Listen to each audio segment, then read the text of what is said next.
Hey, so here's Honk app. So how to block or report someone? So you just need to search for a specific person.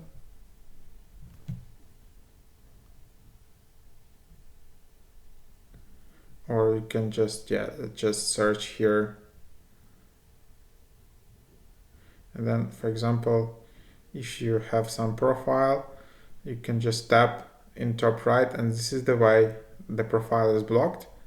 In top left, you can tap here, and then you can report. Then,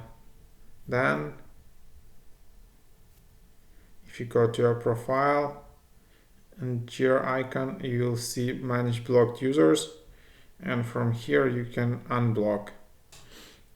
So that's how you block, unblock, or report users in Honk messaging app.